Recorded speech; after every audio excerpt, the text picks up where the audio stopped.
You say you want success. You say the words out loud. You write them in your journal. You close your eyes and see yourself living that life. The freedom, the abundance, the ease. But something inside you feels tight, uneasy, uncertain. There's a silent tension beneath the words. A whisper beneath the affirmation that says, "But what if it never happens?" That whisper is louder than you think. It has a frequency, and that frequency is what the universe is listening to. People often ask, why am I doing all the right things but nothing is changing? They visualize, they meditate, they speak as if they already have. But inside there's still fear, still a residue of doubt, a vibration of lack. Neville Goddard said, "You are not manifesting what you want. You are manifesting what you are." And who you are, in this invisible energetic language, is not defined by your words. It's defined by your state, your baseline emotional state. Dr. Joe Dispenza, speaking through the lens of neuroscience, reminds us that the body is not just a vessel. It's a memory, a chemical memory of everything you felt, over and over again. When fear has been repeated more than joy, the body becomes addicted to that fear. Not out of malice, but out of familiarity. It feels safer in the known pain than in the unknown possibility. So, you speak of abundance, but your cells still anticipate lack. You affirm love, but your nervous system flinches in the absence of it. This is not your fault. It's not because you're doing something wrong. It's because no amount of speaking can override an energy that hasn't been shifted. No vision board, no affirmation, no strategy can override the vibration you emit when no one is watching, when you're alone, when your heart is speaking without sound. That's where the misalignment lives, in the gap between what you say and what you feel, between the surface of your voice and the undercurrent of your vibration. And this is where the real work begins, not in adding more, but in noticing more deeply, in becoming still enough to hear what you're really broadcasting. Because silence isn't absence.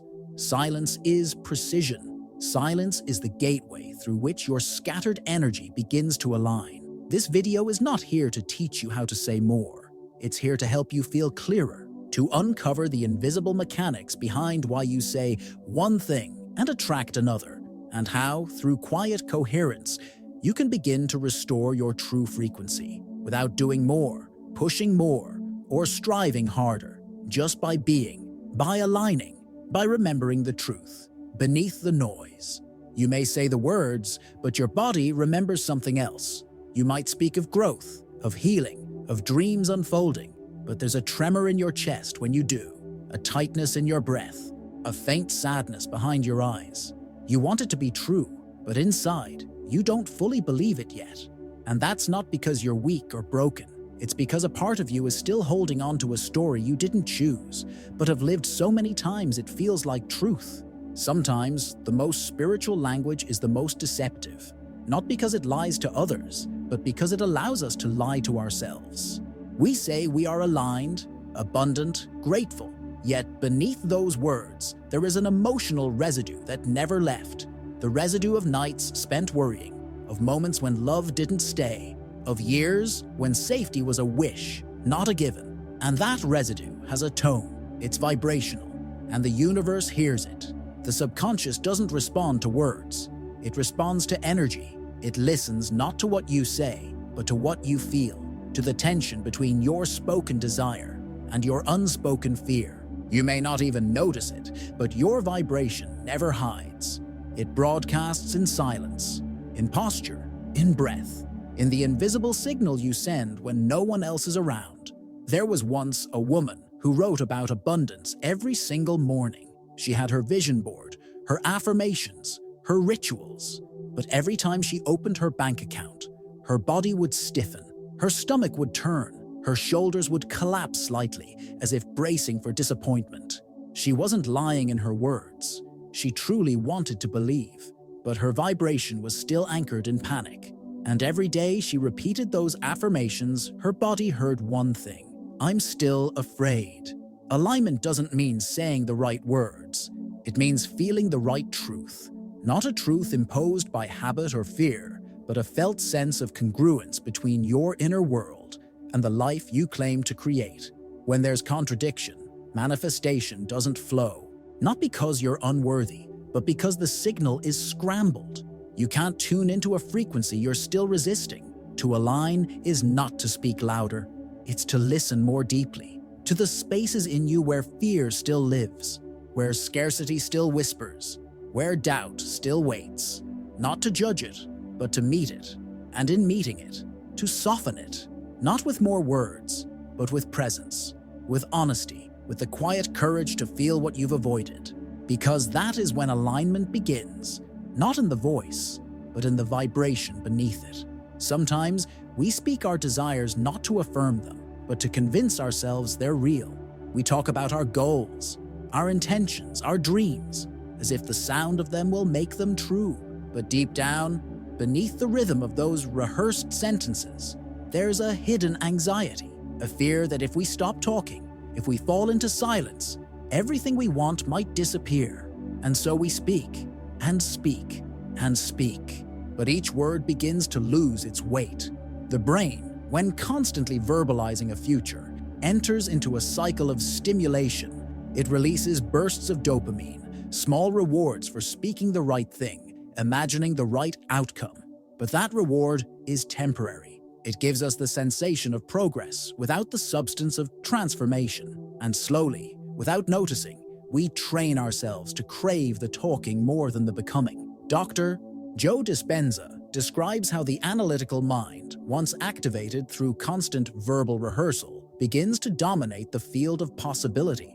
We move from the open, intuitive state of creation into the narrow, predictive state of control. The default mode network, the part of the brain that holds your sense of self, kicks in, reinforcing your old patterns, looping your past. You say you're becoming something new, but your brain is simply rehearsing who you've always been. We don't often see this as sabotage because it feels productive. We believe that articulating our dreams often and clearly is a path to manifestation. But when done from fear, from the need to make it happen, that very effort begins to signal the opposite of trust. It tells the field, I don't believe it yet. I have to say it again. I have to prove it. And the more we try to prove, the further we drift from the frequency of having. But silence has a different intelligence. It bypasses the ego's defense mechanisms. It invites something quieter, deeper, wiser. It allows us to drop beneath the surface stories into the vibration we are actually holding. Silence doesn't just still the voice, it softens the fight. It makes space for coherence to rise. There is something profoundly spiritual about saying less. Not because we've given up on our vision, but because we've started to trust it enough not to defend it.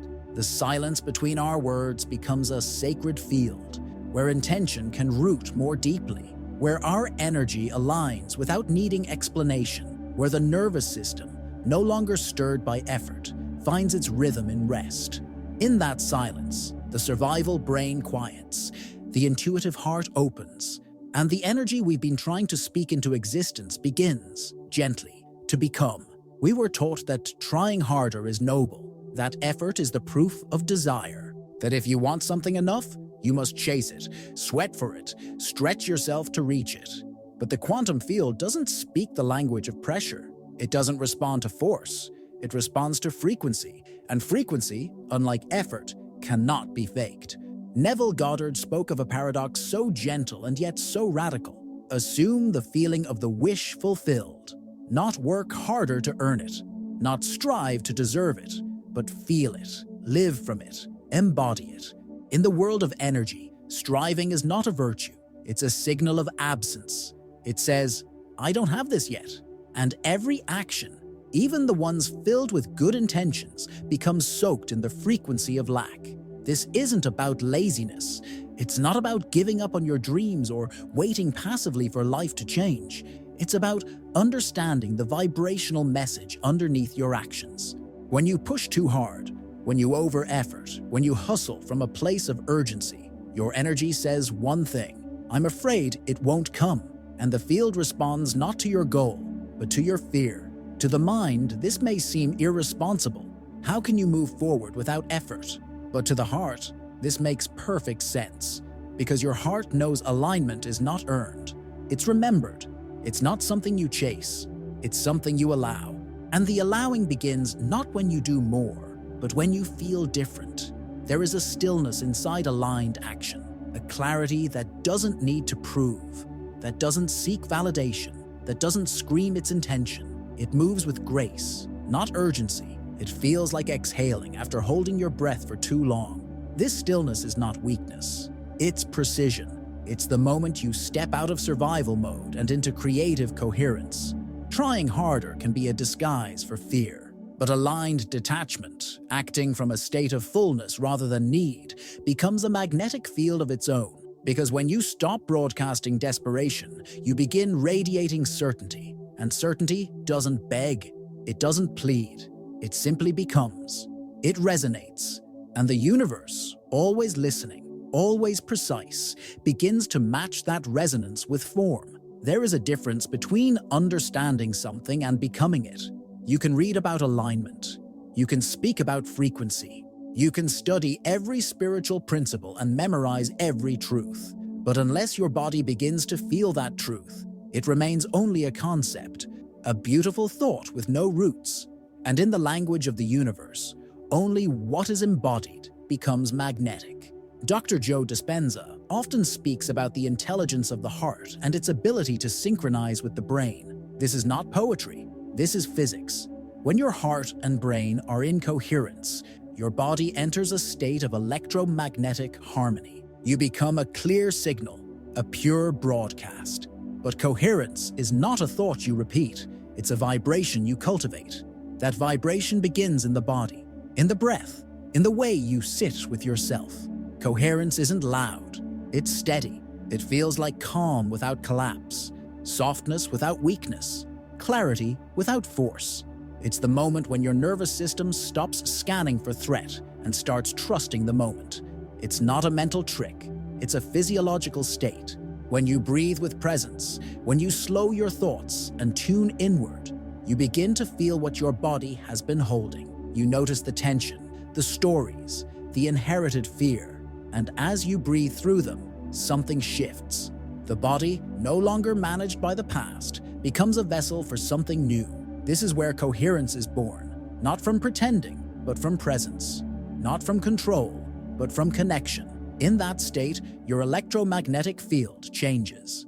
The very signal you emit begins to alter. You stop attracting from fragmentation and begin creating from wholeness. The field doesn't need you to be perfect. It needs you to be congruent, and congruence can only arise when your thoughts, emotions, and physical state are no longer at war with each other. Stillness, in this context, is not passive. It is alive. It is what happens when your energy, finally, stops running from itself, when you no longer use thinking to escape feeling, when your inner world becomes one steady rhythm, and your outer world begins to echo that music. This is coherence, not as a goal to achieve, but as a frequency to remember. There is a silence that isn't empty, it's sacred. A silence that doesn't represent a lack of words, but the presence of depth. In a world addicted to noise, to explanations, to constant expressions of becoming, silence often feels like absence. But what if silence is the place where alignment actually happens? What if silence is the language of the soul, the field, the divine? Spiritual traditions across time have understood this, not as a rule or a ritual, but as a truth woven into the fabric of transformation. Inwardness, true inwardness, requires containment, not as repression, but as refinement. The energy that is constantly escaping through our words loses its precision, but the energy held in silence begins to concentrate, to deepen, to clarify. There was a woman who, after years of spiritual study and personal development, made a vow, not of renunciation, not of withdrawal, but of intentional silence. No affirmations, no declarations, just presence, just quiet alignment. And something shifted. Without saying a word, the energy around her began to reorganize. What had been delayed began to arrive, not because she was finally doing something right, but because she had stopped leaking her signal. Silence, when intentional, becomes an amplifier. It allows the energy of desire to mature, to become less reactive, less desperate, more coherent. Words, when overused, can dilute the very frequency we are trying to embody. But when we speak less, the energy behind our intentions grows stronger. We stop needing to be heard by others because we begin to be heard by ourselves. There's a difference between silence that hides and silence that holds. The first is fear. The second is frequency. When you contain your energy, not to suppress it, but to honor it, you begin to feel its shape, its purity, its power. You no longer chase alignment through articulation. You allow it to rise through attunement.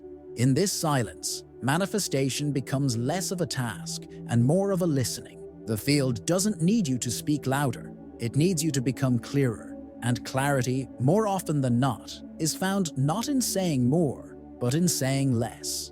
In the stillness where your vibration, finally undisturbed, begins to speak the truth you've always carried. It's subtle, almost invisible, a slight tightness in your chest after visualizing your dream life, a restless discomfort after repeating affirmations meant to calm, a need to explain your plans again and again to people who never truly understand. These aren't mistakes. They're signals, not of failure, but of misalignment. They whisper what words often drown out. Something in you isn't fully on board. The body is honest in ways the mind cannot be. It doesn't argue, justify, or pretend. It trembles. It stiffens. It hesitates. And if you listen closely, you'll notice your body speaks before you do. It knows when the vibration you're aiming to hold is not yet rooted in your nervous system. It reveals where you are still negotiating with doubt, still bracing for disappointment, still carrying a frequency that doesn't match your vision. This doesn't mean you've failed. It means you're waking up. Because alignment isn't about perfection. It's about awareness. It's about feeling the friction between what you say you believe and what your body still remembers. That gap is not a flaw. It's a doorway, but only if you're willing to enter it without judgment.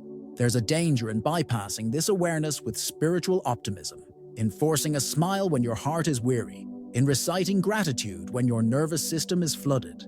When we layer positivity over unresolved pain, we don't transmute the pain, we bury it. And what is buried doesn't disappear. It leaks. It distorts. It speaks through delay, resistance, and contradiction. To truly align, we must first become honest with our frequency, not in theory, but in sensation. In the gut feeling that something's off, in the breath that doesn't fully land, in the emotion that rises even when you try to silence it. These are not setbacks. They are invitations to meet yourself more deeply, because the universe does not punish misalignment.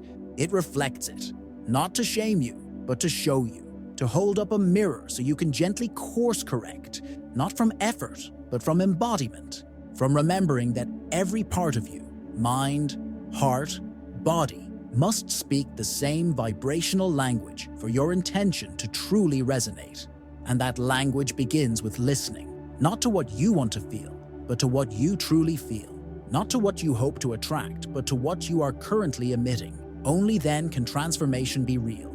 Only then can alignment become not a performance, but a state of being. There's a profound difference between wanting and being, between speaking of change and embodying it, between declaring your worth and knowing it so deeply that you no longer feel the need to announce it. In the realm of energy, these differences are not subtle. They are everything, because what you vibrate, you multiply. And what you are, you attract. Many people unknowingly live in a state of energetic contradiction.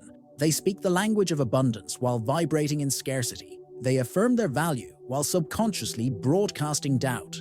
They visualize love while their energy says, I'm still protecting myself from being hurt. It's not a matter of intention. It's a matter of integrity. And energetic integrity means that your thoughts, emotions, behaviors, and beliefs are not pulling in opposite directions. This is not about perfection. It's about coherence. It's about becoming a unified signal. Because when you say one thing and feel another, the universe does not hear your words. It feels your vibration. You might say, I deserve this, while carrying an internal vibration of, I don't really believe I can have it. And the field, always precise, responds to the deeper frequency. To reverse this magnetic confusion, we don't need to push harder, we need to become more congruent. That means aligning not just what we say, but how we move, how we respond, how we breathe in the presence of our desire. It means releasing the old identity that insists on striving and replacing it with a state of being that already includes what we seek. This is where self-concept becomes the true foundation of manifestation. Not the identity you perform, but the one you radiate. The one encoded in your nervous system. The one that walks into a room before you speak. Reprogramming that self-concept doesn't happen through logic. It happens through repetition, emotional repetition, through states of feeling that are practiced, embodied, and reinforced until they become your baseline. This is the real law of attraction. Not just asking, but aligning. Not just visualizing, but becoming. Not just hoping, but remembering. Because when every part of you, mind, heart, body, energy, says the same thing, the field responds not with resistance, but with recognition. That is magnetic reversal. That is power rooted in wholeness. That is manifestation born from integrity. What if the world you see is not shaped by circumstance, but by memory? Not conscious memory, but cellular memory, emotional memory. The kind of memory that lives in the spaces between your thoughts, in the pauses between your breath, in the posture you carry when you think no one is watching. Bruce Lipton teaches that your environment doesn't determine your life, your beliefs do. But not just any beliefs, the ones encoded in your biology through repeated emotion, through lived experience, through repetition so deep it becomes identity. And identity, in this energetic universe, is not who you think you are. It's what you broadcast. It's the invisible frequency that either draws life in or pushes it away. You may want abundance, love, healing, but if your energy is still entangled with the version of you who doubts, who protects, who fears, then life will reflect that version, not to punish you, but to mirror the energy you've normalized. Neville Goddard reminds us, live from the end, not as a command to imagine harder, but as an invitation to become vibrationally identical to your desired reality. This is not performance, it's remembrance. You are not here to create from lack.